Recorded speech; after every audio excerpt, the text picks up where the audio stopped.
नमस्कार, मैं हूं सतीश और आप अभी कोसी टुडे देख रहे हैं। जैसा कि पिछले कई दिनों से पैक्स चुनाव को लेकर बहुत सारे पंचायतों से किसानों का राय आप तक पहुंचाने का काम किया है, कई उम्मीदवारों से बात करके आप तक पहुंचाने का काम किया है। आज त्रिवेणीगंज प्रखंड अंतर्गत परसागढ़ी उत्तर पंचायत में है और यहाँ हमारे साथ पूर्व सरपंच साहब श्रवण यादव जी मौजूद हैं। सबसे पहले सरपंच साहब, हमारे कोसी टुडे में आपका बहुत बहुत स्वागत है। बहुत बहुत धन्यवाद आपके चैनल को।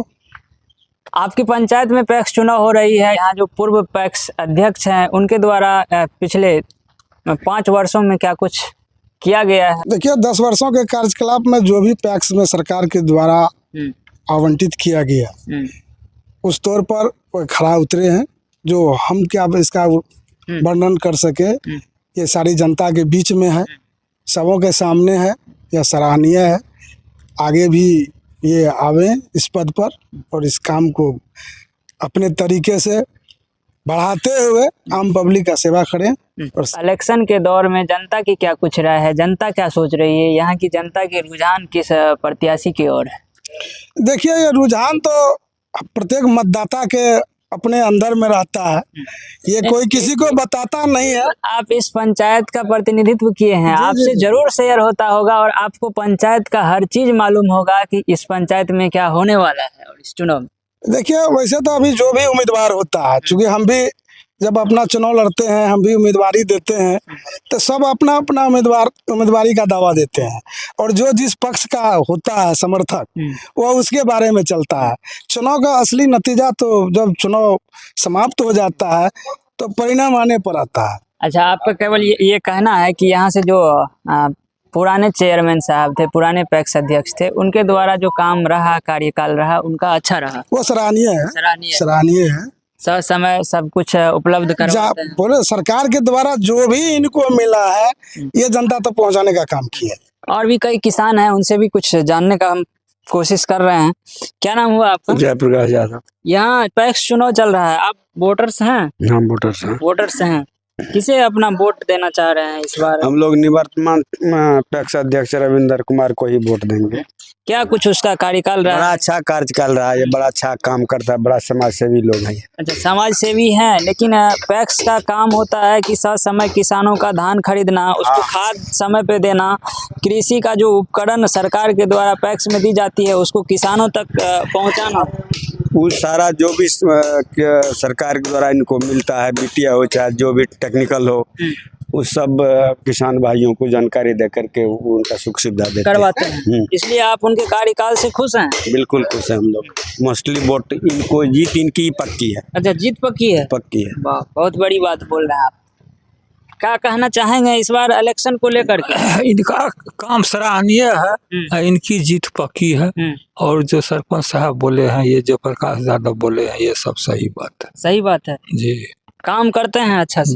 जी हाँ। खाद बीज भी समय से देते हैं? सब कुछ करते हैं, जो मिलता है इनको वो देते हैं। कई जगह पैक्स चेयरमैन पे आरोप लगता है कि ना तो मेरा धान खरीदता है, व्यापारी का धान खरीद लेता है और अपना वो गोदाम को फुल कर लेता है। कई जगह की बात हम नहीं बता सकेंगे, लेकिन इनका जो है काम सराहनीय है, यहाँ से चल रहा है काम सराहनीय है। अच्छा आदमी है और जीतेंगे भी यही सारी उम्मीद है। हालांकि रविंदर कुमार मंडल जी भी हमारे साथ हैं, जो कि यहाँ से पिछले 2 टर्म से पैक्स अध्यक्ष के रूप में प्रतिनिधित्व करते आ रहे हैं इस पंचायत का। यहाँ से आप पिछले 2 बार से पैक्स अध्यक्ष के रूप में कमान संभाले हुए हैं। अलावा आपके विरोध में यहाँ से 3 प्रत्याशी हैं, क्या कुछ कहना चाहेंगे? देखिए, ये प्रजातंत्र की बात है। प्रजातंत्र है, किसी को चुनाव लड़ने के लिए कोई मना ही नहीं कर सकता है। वो अपना मैनिफेस्टो देंगे, हम अपना मैनिफेस्टो देंगे और सारी बात आम जनता पर निर्भर करती है। अगर हम अच्छा कर्म किए हैं तो हमको पूर्ण से मौका मिलेगा, अगर नहीं किए हैं तो जनता मुझे क्यों मौका देगी। इसलिए आपने चल के अभी तक परसागढ़ी तक आए हैं और आपको करीब करीब सारी समस्या से अवगत आप खुद हैं और जितना जानकारी हम लोगों को नहीं है उतना जानकारी आप लोग खुद लेते हैं और खुद आप लोग विच्छेदन करके बात करते हैं। हम लोग लेते हैं, लेकिन जो दर्शक है वो जानना चाह रही है कि आपने 2 बार यानी कि 10 साल इस पंचायत का प्रतिनिधित्व किया है पैक्स अध्यक्ष के तौर पे, तो पैक्स से जो सुविधा किसानों को मिलनी चाहिए उसमें आप कहां तक किसानों को दे पाए? पैक्स में तो अभी फिलहाल हमको 2014 में खाद की लाइसेंस थी सिर्फ, इसके बाद पीडीएस की लाइसेंस थी। मैंने जब तक मेरे पास लाइसेंस रहा, मैंने कहा ना 2700 पैकेट पहले यहाँ एक टर्म में यूरिया बांटने का काम किया। 2015 में हम लोग का लाइसेंस को निरस्त कर दिया गया। उसके बाद में फिर 2023 में अक्टूबर नवंबर में इसका योजना आया। हमने लाइसेंस बनाने के लिए फिर ने अपना प्रस्ताव लिया और उसका पैसा जमा करके बैंक में ड्राफ्ट किया है, जिसमें इस बार खाद का अलग लाइसेंस है 12,500 का, और बीज निगम का, भारतीय बीज निगम का उसका लाइसेंस के लिए 1500 रुपया का अलग अलग हम लोग ड्राफ्ट बना के दिए हैं। बीज का तो लाइसेंस आ चुका है, खाद का लाइसेंस आने में थोड़ा देर है, चुनाव के बाद मिल जाएगा। जो समस्या खाद में सरकार के तरफ से पैक्स को दिया जाता है जो ही है, हमने उसको धरातल पर उतारने का काम किया है, उसमें कहीं छिपाने की काम नहीं किया है।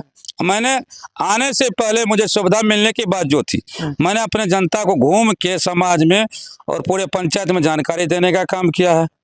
पैक्स में केवल खाद बीज और ये धान अधिप्राप्ति ही नहीं है, इसके अलावा कई सारे कृषि उपकरण भी पैक्स के द्वारा किसानों के लिए मुहैया करवाई जाती है। इसमें आप कहां तक क्या कुछ? जी, ये कृषि यंत्र जो है यह मुझे मिला है, उसमें अभी तक सामान आ ही रहा है।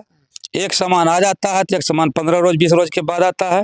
अभी तक ट्रैक्टर मिला है हमको, इसके बाद में थ्रेसर आ गया है धान वाला, झाल है, कल्टी है, टेलर नहीं आया है और लेवलर नहीं आया अभी, जिसने कि आने से पहले हमने कहा था कि अपने पैक्स को उपहार के रूप में सरकार की तरफ से प्रोत्साहन राशि के रूप में कृषि यंत्र दिया गया है, जो कि मिलने वाला है। और सारे किसान को हमसे पहले ही जानकारी कर दिए थे कि यह कि तमाम ट्रैक्टर जो देहाती है उससे आधा रेट में काम करेगी, और आपको काम पड़े आप खबर कीजिए, फोन कीजिए, आपके दरवाजे तक आएगी, आपके काम कराएगी और आप उसका आधार बिल देके अपना दस्तखत करके गाड़ी को वापस भेज दीजिए। मतलब सरकार जो भी चीज पैक्स में दे रही है वो सब कुछ लाने का काम आप कर रहे हैं? जी, और अभी जो बाकी है उसको भी कोशिश में है कि आ जाए। सरकार के द्वारा जो भी देने का काम पहले किया जाता है और जानकारी हम लोग को होती है, हमारे जिला में या प्रखंड में आवे नहीं आवे, लेकिन हमने पूरा हरसंभव कोशिश करते हैं कि अदर जिला में मिला तो हमको क्यों नहीं मिला है, हमने उसको प्रयास करता हूँ और खड़े उतरने का काम करता हूँ। इसलिए त्रिवेणीगंज प्रखंड में बहुत सारे पैक्स हैं जिसको यह उपहार नहीं मिला है, और लेकिन सुदूर में रह के भी परसागढ़ी उत्तर को ही यह सौभाग्य प्राप्त हुआ है। अंत में आपको देश दुनिया के तमाम किसान देख रहे हैं, खास करके जो आपके पंचायत के किसान देख रहे हैं, उसको इस इलेक्शन को लेकर के क्या कुछ अपील रहेगा? जी, मैं अपने किसानों से, अपने मतदाता भाइयों से यही मदद कर आशीर्वाद मांगना चाहता हूं कि 2 टर्म जो आपने मुझे आशीर्वाद दिया है और यह तीसरा टर्म में भी आप हमारे चुनाव चिन्ह ईंट छाप पर मोहर लगाकर भारी मतों से विजय बनावे और एक बार सेवा करने का मौका पुनः प्रदान करें। अगर आपको मौका दे देती है तो इस बार कौन सा काम करेंगे जो कि अभी बाकी बचा हुआ है और आपका पहला टर्म में है, जो निशाना पे है कि किसानों के लिए ये सुविधा हम लाएंगे? सबसे पहले तो मैं यहाँ के किसानों के लिए पहले यहाँ सहकारिता बैंक का उद्घाटन करवाऊंगा, इसमें जो समय लगे सरकार के द्वारा जो समय निर्धारित हो, सरकार किसानों को ऋण देने का काम, ऋण वसूली का काम, यह हमारा पहले ही प्राथमिकता रहेगी। चलिए, बहुत अच्छा सोच है।